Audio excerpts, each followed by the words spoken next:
اور یزید بن معاویہ کی آڑ کے اندر جن لوگوں نے سیدنا معاویہ رضی اللہ تعالیٰ عنہ کے اوپر زبان درازی کی، ہم ان سے بھی کوئی محبت نہیں کرتے. ہم سیدنا معاویہ رضی اللہ تعالیٰ عنہ کے ساتھ محبت کرتے ہیں، اور ان کی جو اجتہادی غلطیاں ہیں وہ اللہ تعالیٰ معاف کرے گا. ہم ان کے بارے میں اپنی زبان نہیں کھولتے.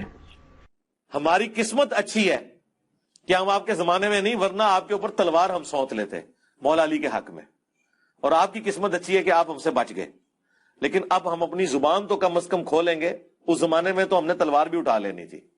تو یہ میں نے بتایا کہ یہ اہل سنت اور اہل تشیع کے درمیان کامن ہے کہ سیدنا ابوبکر صدیق رضی اللہ تعالیٰ عنہ آپ صلی اللہ علیہ وسلم کے یار غار ہیں. اور اب سیدنا ابوبکر صدیق رضی اللہ تعالیٰ عنہ اس آیت کے تحت آپ صلی اللہ علیہ وسلم کے صحابی ہیں، کیونکہ یہ اس میں کیا الفاظ ہے، اذ یقول لصاحبہ، کہ جب وہ اپنے صحابی سے کہتے تھے، ساتھی سے. اب چونکہ سیدنا ابوبکر صدیق رضی اللہ تعالیٰ عنہ کی صحابیت قرآن سے ثابت ہو گئی ہے پرٹیکولرلی، اس لیے آپ رضی اللہ تعالیٰ عنہ کی صحابیت کا انکار کرنے والا کافر ہے، جو آپ کی صحابیت کا انکار کرتا ہے. گالی گلوچ کرنا یا ان پر لان تان کرنا وہ فسق ہے، لیکن ان کو منافق کہنا یا معاذ اللہ استغفر اللہ کافر کہنا، وہ بندہ دار اسلام سے خارج ہو جائے گا. تو میں اس میں ایک آسان جملہ بولتا ہوں کہ اسلام میں داخل کرتے وقت جو چیزیں آپ نے کسی سے پڑھوائی تھی نا، جب تک وہ ان چیزوں کا انکاری نہیں ہوتا اس وقت تک اسلام سے نکل نہیں سکتا. وہ آپ جب کسی کو مسلمان کرتے ہیں تو کیا آپ اس کو کیا یہ پڑھاتے ہیں لا الہ الا اللہ محمد رسول اللہ ابو بکر ولی اللہ؟ تو اب حضرت ابو بکر کا انکار کرنے سے وہ اسلام سے نہیں نکلے گا. تو اب حضرت ابو بکر کا انکار کرنے سے وہ اسلام سے نہیں نکلے گا. تو اب حضرت ابو بکر کا انکار کرنے سے وہ اسلام سے نہیں نکلے گا.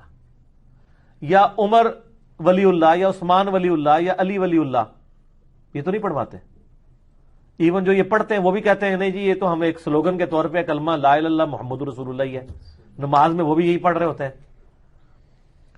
تو اس کا مطلب ہے کہ حضرت ابو بکر عمر عثمان و علی کا انکار کر کے کوئی کافر نہیں ہوتا نا. تو باقی تو آپ کے مولوی تو کسی کھاتے میں نہیں ہے نا. یہ میں آپ کو ایک کریٹیکل ایشو سمجھانے لگا ہوں. آج کی ڈیٹ میں بھی اگر کوئی کسی صحابی کو اپنے علم کی بنیاد پہ کافر بھی ڈکلیئر کر دے، وہ یہ سمجھے کہ میرے نزدیک وہ کافر تھا، تو اس سے یہ نہیں ہوگا کہ ہم اس کی تکفیر کریں گے. اب چونکہ سیدنا ابوبکر صدیق رضی اللہ تعالیٰ عنہ کی صحابیت قرآن سے ثابت ہو گئی ہے پرٹیکولرلی، اس لیے آپ رضی اللہ تعالیٰ عنہ کی صحابیت کا انکار کرنے والا کافر ہے، جو آپ کی صحابیت کا انکار کرتا ہے. گالی گلوچ کرنا یا ان پر لان تان کرنا وہ فسق ہے، لیکن ان کو منافق کہنا یا معاذ اللہ استغفر اللہ کافر کہنا، وہ بندہ دار اسلام سے خارج ہو جائے گا. اس تک جو روایتیں پہنچی ہیں وہ یہی سمجھتا ہے. تو ہم اگر کوئی بندہ قیام میں ہاتھ چھوڑ کر نماز پڑھتا ہے تو اس کو جائز سمجھتے ہیں، افضل نہیں سمجھتے، افضل نہیں سمجھتے، افضل نہیں سمجھتے. لہذا ہمارے نزدیک محتاط رویہ آخری درجے کا یہ ہے کہ دونوں طریقے سنت ہیں، اور اگر جان کی مان پاؤں تو عرض کروں کہ ہاتھ چھوڑنے والا طریقہ ہاتھ باندھنے سے زیادہ بہتر ہے. گستاخی رسول کی جو سزا ہے مسلمانوں کے نزدیک قتل، تو یہ آیت محاربہ یعنی سورۃ المائدہ کی آیت نمبر 33 کے تحت ہے کہ جو لوگ بھی فساد فی الارض کرتے ہیں، جس کو آج ماڈرن لینگویج میں ٹیررزم یا دہشت گردی کہا جا رہا ہے، فساد فی الارض یہی ہوتا ہے، اور کنٹینیوس ان کی ایفرٹ ہے کہ دنیا میں فساد ہو، تو ایسے لوگوں کو پھر قتل کیا جائے گا. یہ اللہ تعالیٰ کا فتویٰ ہے سورۃ المائدہ کی آیت نمبر 33 میں.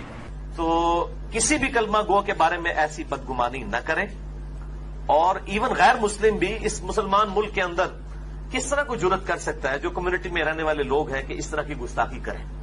اللہ ہے کہ جذباتی طور پہ کسی سے کوئی ایسے الفاظ نکل جائیں تو اس کی اصلاح کی کوشش کرنی چاہیے، بجائے کہ اس پہ فتوے لگا کے اس کو قتل کرنے کی کوشش کریں. اس کی توبہ اور اصلاح کی فکر کرنی چاہیے، اس کی آخرت کی فکر کریں، اس کے ساتھ ہمدردی کریں. چینج ہے کہ آپ اس کو جو ہے وہ نعوذ باللہ من ذالک قتل کر کے اور توبہ کا موقع بھی اس سے چھین لیں. یہ حرکت تو نہ کریں. نبی صلی اللہ علیہ وآلہ وسلم کی یہ تعلیمات قطعاً نہیں ہے، قطعاً نہیں.